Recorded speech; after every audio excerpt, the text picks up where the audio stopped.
Hi friends, இன்றைக்கி வந்து ஒரு சின்ன மினி விலாக் தாங்க. என்னென்னு பார்த்தீங்கன்னா, ஒட்டு மாங்காய் வந்து ஒரு 4 நாளுக்கு முன்னாடி வாங்கியிருந்தேன். சரிங்களா, அதை வந்து நான் கவனிக்காமல் விட்டுட்டேன்.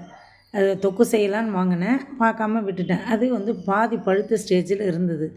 சரிங்களா, அதை வந்து சரி மாம்பழமும் வீட்டில் வாங்கினதுனால இதை வேஸ்ட் ஆக்க வேண்டாமேன்னு சொல்லி இன்றைக்கி இதை வச்சு சூப்பராக ஒரு தொக்கு பண்ணலாம் அப்படின்னு சொல்லி சீவவே வரலைங்க. சீவக்கட்டையில் சீவ வரல. அதனால் மிக்சியில் பொடியாக கட் பண்ணி ரிவர்ஸில் போட்டு ஒரு சுற்று எடுத்துக்கிட்டேங்க.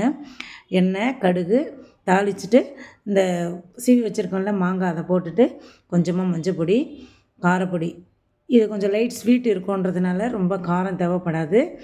அதனால் சின்ன ஸ்பூனால் ஒரே ஒரு ஸ்பூன் மட்டும் வெறும் வரமிளகாய் தூள் போட்டுக்கிட்டேன். போட்டு இதில் வந்து நல்லெண்ணெய் தாங்க தொக்குக்கு வந்து நம்ம தாளிக்கணும். அதனால் நான் வந்து ஒரு 5-6 கரண்டி தாராளமாகவே எண்ணெய் சேர்த்துக்கிட்டேன். இப்போ நம்ம இதை கிளறும்போது பார்த்திங்கன்னா எண்ணெய் வந்து குறைவாக இருக்கிற மாதிரி தெரியும். இது ஒரு 5 நிமிஷம் நான் வதக்கிட்டு நான் உங்களுக்கு காட்டுறேன் பாருங்கள். அதுக்கப்புறமா அது எப்படி வந்திருக்கு, எண்ணெய் வந்து எப்படி வருது அப்படின்றத காட்டுறேன். அப்போ இதுக்கு தேவையான அளவு உப்பும் கொஞ்சம் சேர்த்துக்கிட்டேங்க. சில பேர் இது பழுத்த மாதிரி இருக்குது, இது எப்படி இருக்குமோ என்னவோன்னு நினைக்க வேண்டாம். உண்மையிலே காயை செய்கிறத விட இது வந்து டேஸ்ட் வந்து இன்னும் அல்டிமேட்டாக இருக்குங்க. நீங்கள் ஒரு தடவை இந்த மாதிரி ட்ரை பண்ணி பாருங்கள். இப்போ கொஞ்சமாக பெருங்காயத்தூளும் சேர்த்தாச்சு. இது செய்கிறது ரொம்ப சுலபம், ஆனால் டேஸ்ட் வந்து செம்ம சூப்பராக இருக்கும். நம்ம இட்லி, தோசை, சாதமாலும் நம்ம கலந்து சாப்பிட்லாம். தயிர் சாதத்துக்கும் சூப்பராக இருக்கும். இப்போ வந்து வெந்தய பொடி தீர்ந்து போச்சுன்றதுனால கொஞ்சம் வெந்தயம் வறுத்துக்கலாம் அப்படின்னு சொல்லி எடுத்திருக்கேன். ஒரு 50 கிராம் வெந்தயம் போட்டு நல்ல பொன்னிறமாக வந்து வறுத்துட்டு ஆற வச்சுட்டு அரைக்கணும். இப்போ இதை ஃபுல்லாக வறுத்துட்டு உங்களுக்கு காட்டுறேன் பாருங்கள்.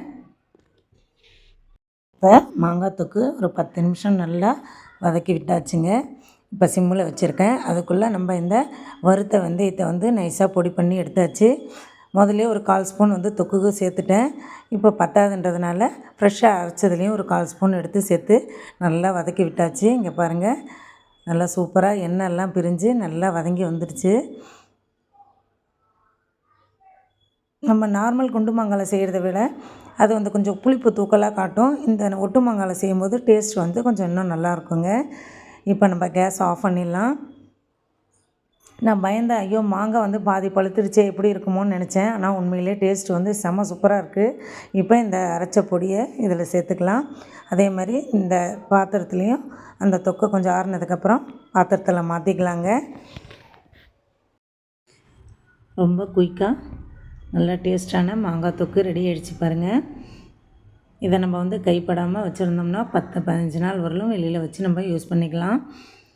இந்த வீடியோ பிடிச்சிருந்ததுன்னா என்னோடய சேனலுக்கு சப்போர்ட் பண்ணுங்கள், சப்ஸ்கிரைப் பண்ணுங்கள், பெல் ஐக்கான் பட்டனை ஆல் கொடுங்க. இதோட நெக்ஸ்ட் வீடியோவில் பார்க்கலாம். பாய்.